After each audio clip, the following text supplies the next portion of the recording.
Hey folks, DrummingEvil here. So today I wanted to talk about some changes to the channel. So far I've only really been using it to upload music related videos in a random fashion, sometimes bass covers, sometimes something else. But I've really gotten to the point that I wanted to upgrade the channel a little bit, make it a little bit more professional. There's also some new gear we need to look at. Here's what's new and what's going to change.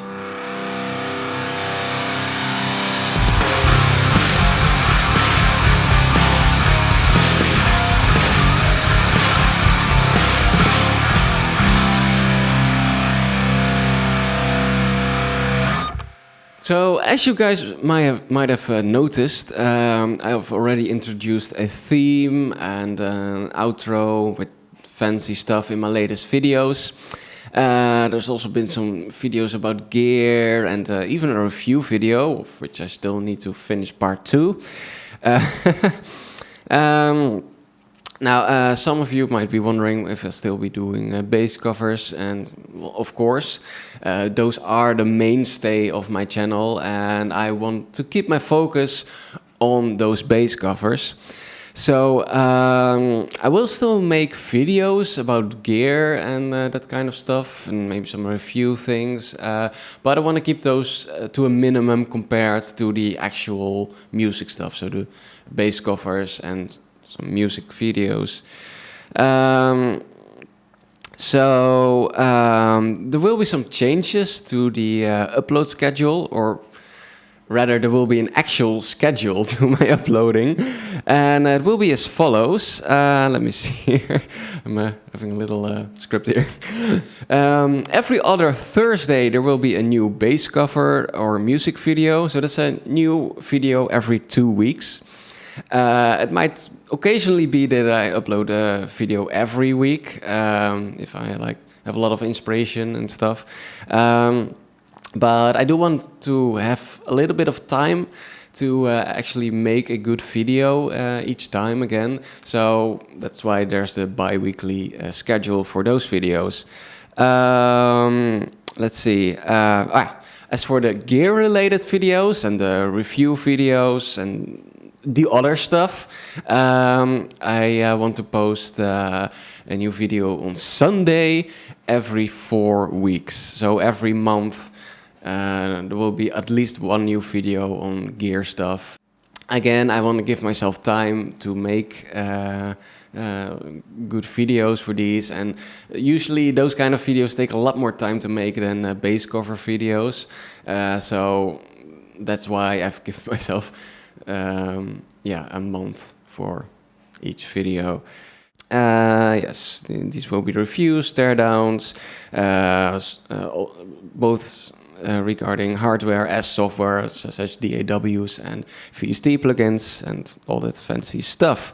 So every Thursday a bass cover video or a music video, and every Sunday there will be a gear related and miscellaneous video.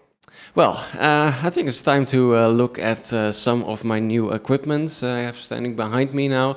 It's not complete yet, I'm still missing quite a few stuff, but yeah, let's take a peek at what I have.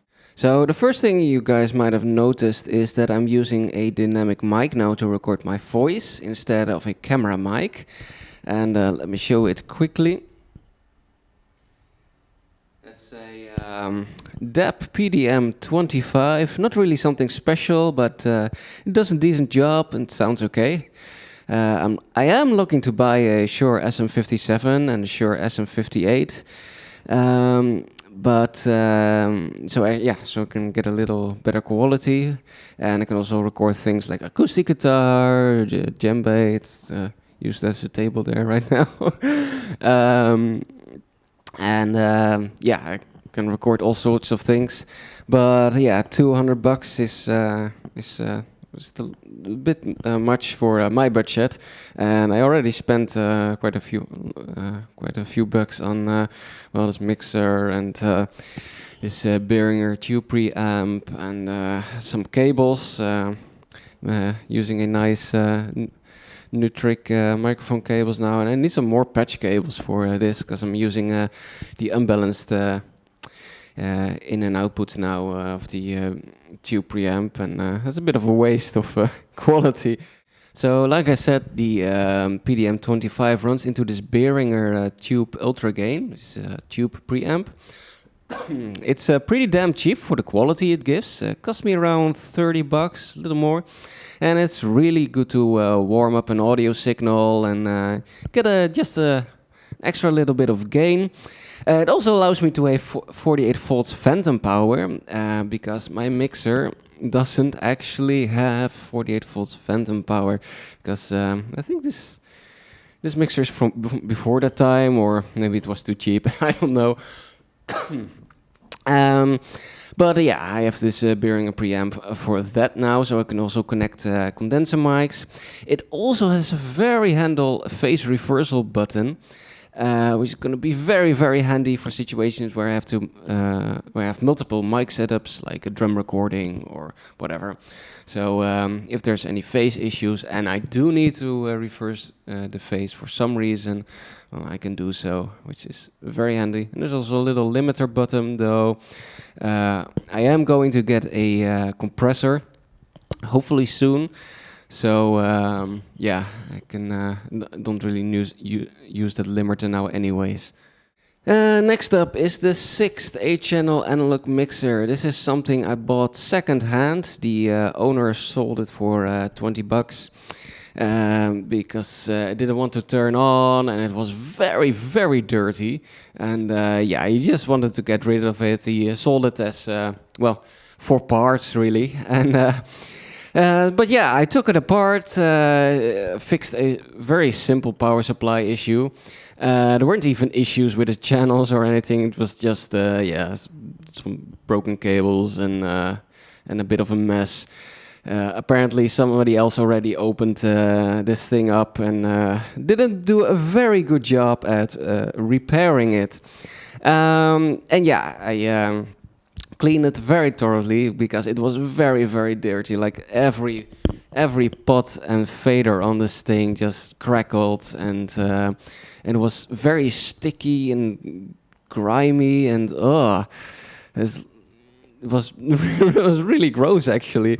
So, but yeah, it looks rather fabulous now, and yeah, my girlfriend helped me paint these side panels a nice fanciful red. So yeah, it looks pretty sweet. Something to note also that this is, yeah, I made a teardown video and a repair video of this thing. So that will probably be the first Sunday video that will be coming. So finally there's the Lexicon Alpha USB audio interface. I've been using it for a little while now and I'm decently happy with it. It isn't great. It's new. It's like 50 or 60 bucks. So obviously it isn't a super high quality audio interface. But until I found a better interface and actually have the money for it, obviously, I'm gonna stick with this one. My main issue with my previous interface, the Line 6, was that it crashed all the time and was really destroying my productivity, and the audio quality was not very good too. So those problems have been solved with this thing. It has a good audio quality, especially considering the price I paid for it. What was it, 20 or 30 bucks? And yeah, the driver is stable enough. It has a little bit of issues with having multiple audio programs open, but yeah, I'll detail all those things in my in the second part of the Lexicon Alpha review video. But this thing is stable and does its job well, so for now I'm happy with it. There is something that is missing at the moment, though, and that's my bass head, which I really want to start using for my bass covers. It's a PV Mark IV. It's a beast of an amp head. Like, I love that thing. It sounds so good and it's indestructible. I mean, it's from the 80s and it still works wonderfully. Yeah, I really wanted to use it for recording because it sounds freaking sweet. However, that would mean I have to carry it from and to my band's practice space every single week. And next to that, I don't really have a good spot to put it yet, too, because well, my desk is pretty full now. I am going to get a 19-inch rack, which has like this neat little table. Um, so that will save up a lot of space and put it somewhere here on the side, or I haven't really figured it out yet. I don't have that much space here, and have to be a little creative with the space management here. So yeah, what would be ideal is that I will get a second Mark IV. They're a little hard to get here though. So I mean, I really lucked out with my current bass head, my current Mark IV. I got it for a steal, and it was right here in the city. So yeah, I got really got lucky. I do use a virtual bass amplifier. It's called Bass Grinder Free. It does a pretty good job, but yeah, of course it doesn't match up to the real thing. Well, that actually was all for today. If you guys have any suggestions, ideas, or thoughts, comment them below. I'll be very happy to hear any feedback on my videos or my gear or tips, tricks, or just your general opinion about anything. They're very welcome. Well, I'll see you guys next time, and stay metal.